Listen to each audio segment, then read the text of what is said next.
Hola querido, a lo largo de la historia se levantaron grandes imperios y en el momento de su apogeo daba la impresión de que serían eternos.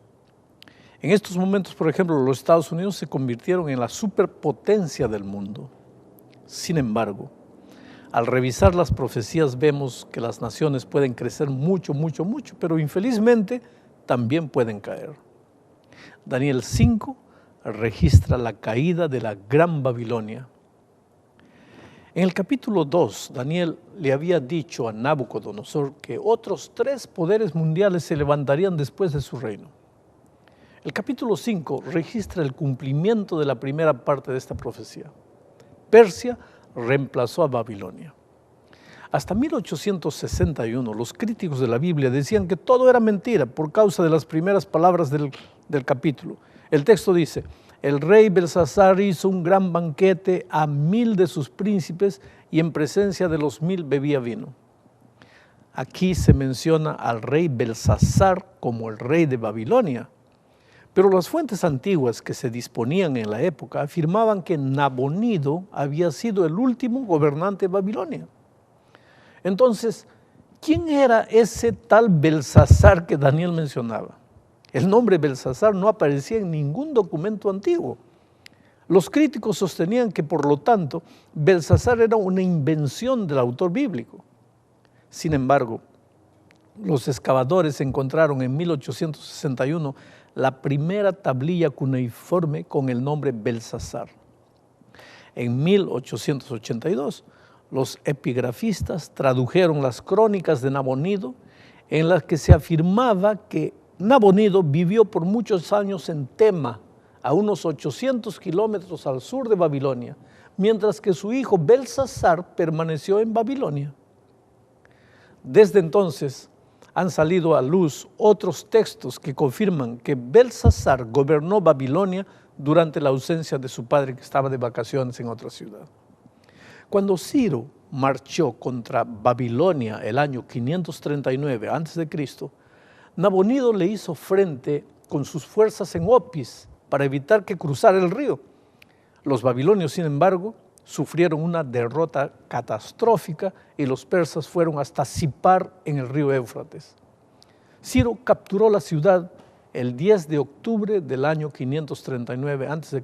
sin ninguna batalla. De acuerdo con la crónica babilónica, Nabonido huyó hacia el sur, mientras que Belsasar, que había permanecido en Babilonia, continuó en la capital confiando en sus poderosos muros. Fue allí donde, lleno de orgullo y arrogancia y con un temerario sentimiento de su seguridad, pasó la última noche bebiendo con sus concubinas y amigos en una orgía frívola en la que usó los vasos sagrados del templo de Salomón para hacer esa fiesta.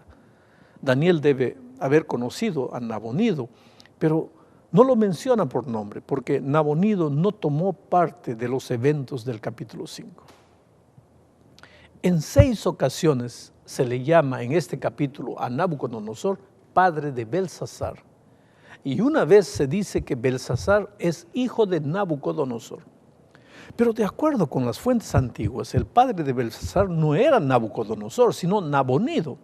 Aquí hay otro problema que los críticos levantan, pero mira, este problema se resuelve fácilmente si tomamos en cuenta que el término padre en las lenguas semíticas, a las que pertenecen el hebreo y el arameo, también puede significar abuelo o ancestro o predecesor. Ninguna de estas lenguas tiene un término específico para abuelo o ancestro. El obelisco negro del rey asirio Salmanasar III, por ejemplo, se refiere a Jehú como el hijo de Omri, a pesar de que Jehú no tenía parentesco con Omri. Más bien, fue uno de sus sucesores en el trono de Israel. De igual modo, la Escritura describe a Jesús como el hijo de David, aunque David vivió 1000 años antes que Cristo. En el caso de Belsasar, algunos eruditos suponen que Nabonido se casó con una de las hijas de Nabucodonosor, lo que convertiría al famoso rey en el abuelo de Belsasar. Bueno, al final del capítulo 4, Nabucodonosor había experimentado una verdadera conversión. La escritura no da la fecha específica de este evento, pero a través de registros históricos sabemos que Nabucodonosor murió el año 562 a.C. Después de su muerte, los babilonios vieron ir y venir una serie de reyes débiles. 33 años más tarde, cuando Nabonido, el último rey de Babilonia, se sentó en el trono, entonces tuvieron lugar los eventos del capítulo 5 de Daniel. Daniel ya era un anciano, había estado en Babilonia durante más de 60 años. Al abrir el capítulo 5, encontramos un enorme salón de banquete con 1000 invitados. El excavador de Babilonia, Roberto Coldewey, descubrió el año 1899 un gran salón de uno de los palacios de la ciudad antigua. Este salón tenía 60 por 20 metros y muchos creen que este fue el salón donde ocurrió lo que se relata en el capítulo 5 de Daniel. Aquellos festines con miles de invitados eran comunes en los tiempos antiguos. Una estela descubierta en Nimrod, por ejemplo, menciona un festival en el que el rey Asurbanipal II festejó con 69.574 personas durante 10 días. De acuerdo con Esther 1 al 4, Asuero también organizó una gran fiesta para sus oficiales. Duró 180 días. En estas fiestas se bebía mucho, había cantos apelativos al sexo, comportamientos desenfrenados. Muy tarde en la noche o muy de madrugada, los invitados necesitaban ayuda para llegar a sus casas, para alardear al día siguiente que habían pasado un buen rato en la casa del rey. El festín de Belsasar, sin embargo, jamás llegó al fin. No sabemos qué es lo que lo llevó a pedir los vasos sagrados de Nabucodonosor. Nabucodonosor había traído del templo de Jerusalén muchos vasos. ¿Por qué este rey pidió eso? No sé, probablemente ya embriagado e incapaz de pensar con claridad, decidió hacer algo inusitado. Colocó los vasos de oro de Jerusalén en manos de sus invitados y los condujo en la rebelión y profanación cantando alabanzas a los dioses de Babilonia. Repentinamente, mientras se emborrachaban, los dedos de la mano de un hombre aparecieron y empezaron a escribir un mensaje en la pared del gran salón. Inmediatamente cesaron las risas y los cantos y un asustador y terrible silencio llenó el salón. La noche de juerga se convirtió en una noche de revelación. Daniel resalta 4 cosas que le sucedieron a Belsasar aquella noche. Primero, su semblante se demudó. Segundo, sus pensamientos lo perturbaron. Tercero, se debilitaron sus lomos. Y cuarto, sus rodillas daban una contra la otra. En solo un instante, el jactancioso rey se convirtió en un ratoncito asustado y desesperado. Llamó a los astrólogos, caldeos, adivinos, pero en vez de amenazarlos de muerte, como lo había hecho Nabucodonosor, les prometió grandes riquezas y honores.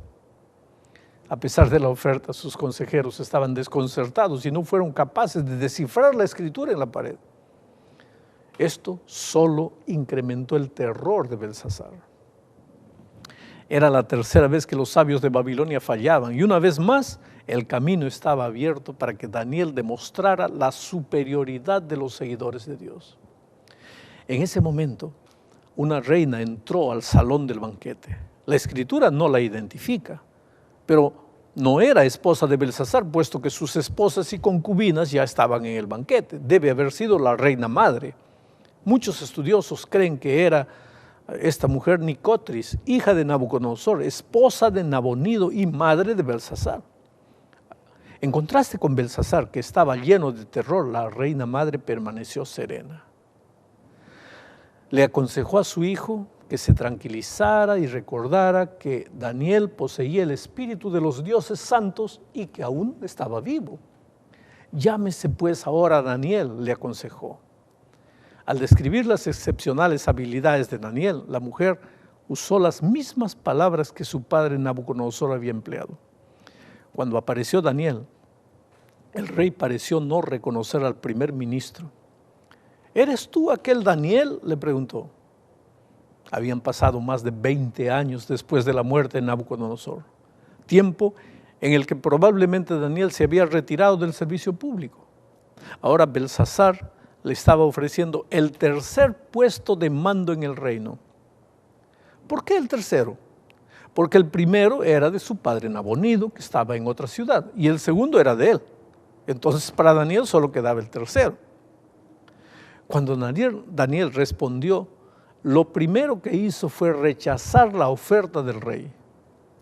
Después hizo un recuento de los eventos del capítulo 4 y explicó a Belsasar que la locura de Nabucodonosor había ocurrido como castigo a causa de su orgullo y que Nabucodonosor había sido un gran rey porque al final de su vida se había humillado ante Dios. Entonces, habiendo examinado el pasado, Daniel se enfoca en Belsasar y le lanza un duro regaño al rey. Y tú, le dice, sabiendo todo esto, le dijo, refiriéndose a lo que estaba haciendo, ¿no has humillado tu corazón sabiendo todo esto? Quiere decir, en vez de aprender de la experiencia de Nabucodonosor, Belsasar había llegado más lejos que su abuelo, quien había traído los vasos sagrados del templo de Jerusalén. Belsasar había insultado y desafiado deliberadamente al Dios viviente, usando los vasos sagrados para alabar a las deidades paganas. Ahora había llegado el momento de revelar lo que estaba escrito en la pared. La inscripción en arameo, escrita en vocales, estaba formado por 4 palabras. La primera palabra se repite para dar énfasis a lo que el mensaje quería decir. Daniel leyó, Mene, Mene, Tekel, Uparsin. Estas palabras no tenían sentido para los consejeros del rey. Es posible que algunos de ellos vieron los nombres de 3 medidas de peso comunes, una mina y un ciclo y medio ciclo. Pero, ¿qué sentido tendría en términos modernos? Un centavo, una libra y media libra. No tendría sentido. Lo que la frase en realidad quería decir era contado, pesado y dividido. En su interpretación, Daniel dijo, tu reino ha sido roto y dado a los medos y a los persas. Mientras Daniel decía estas palabras, ya los persas al mando del general Ciro habían rodeado la ciudad. A pesar del terrible anuncio, Belsasar mantuvo su promesa y le confirió grandes honores a Daniel. Tal vez no quiso quedar mal retractándose de sus palabras. De cualquier manera, los honores solo duraron unas pocas horas, porque Babilonia cayó en mano de los persas esa misma noche. El juicio, querido, llegó velozmente. Varias fuentes antiguas reportan que los persas se apoderaron de la ciudad sin una batalla formal. Heródoto, que escribió unos 80 años después de este evento, explicó cómo los persas penetraron las aparentemente impenetrables murallas de la ciudad. Él dice lo siguiente, Ciro, desviando el río a través de un canal hacia un lago que hasta ese momento había sido un pantano, hizo fluir la corriente hasta que el antiguo canal pudo ser atravesado. Cuando esto sucedió, los persas, que se encontraban listos, hicieron su entrada a Babilonia por el canal del Éufrates, que se encontraba seco hasta la mitad de la altura de un hombre.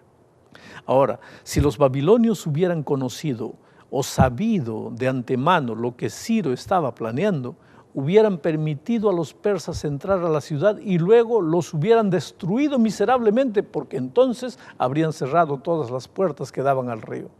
Se habrían trepado a los muros que la circundaban para así agarrarlos en una trampa. Pero por decirlo en una manera, los persas los tomaron desprevenidos. Esa noche, las fuerzas invasoras mataron a Belsasar. Nabonido, que había huido hacia el sur, se rindió y se entregó a la misericordia de Ciro. Según un informe griego, su vida fue respetada por el generoso Ciro y fue nombrado gobernador subordinado de la lejana Carmania. ¿Qué puede enseñarnos hoy la historia de Daniel 5? Primero, podemos aprender que ningún pecado queda sin castigo y que cuando un pecador es consciente de que lo que hace es indebido, el castigo es aún mayor. En los versículos 22 y 23, Daniel se presenta ante Belsasar con la advertencia divina: no has humillado tu corazón, te has ensoberbecido, diste alabanza a dioses de plata y oro.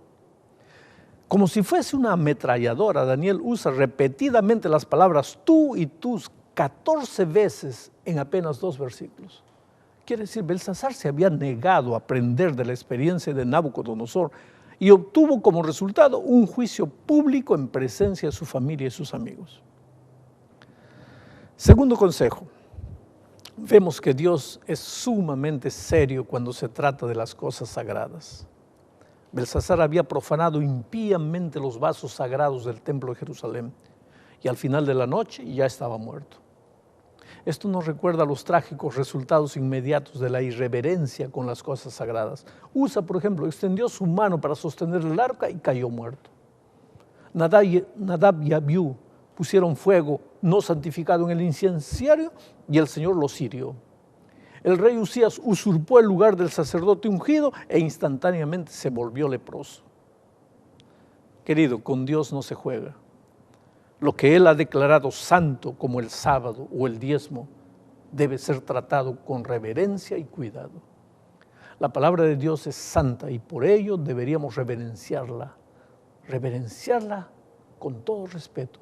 Deberíamos mostrar respeto hacia la Biblia y no darle usos comunes ni manosearla descuidadamente.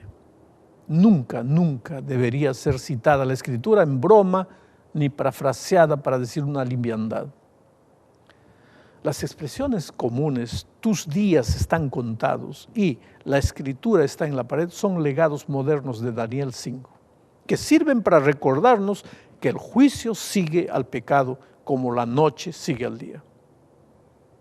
¿Cuál será tu actitud delante de todo esto? ¿Qué estás haciendo con la cosa más sagrada que Dios te dio, que es la vida? ¿Qué estás haciendo con tu vida? ¿A dónde estás yendo? ¿Para dónde estás caminando?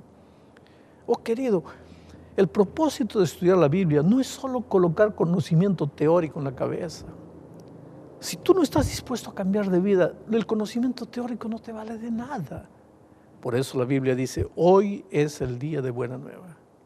Hoy es el día de salvación. Entrégale a Jesús tu corazón ahora, en este instante. Que Dios te bendiga.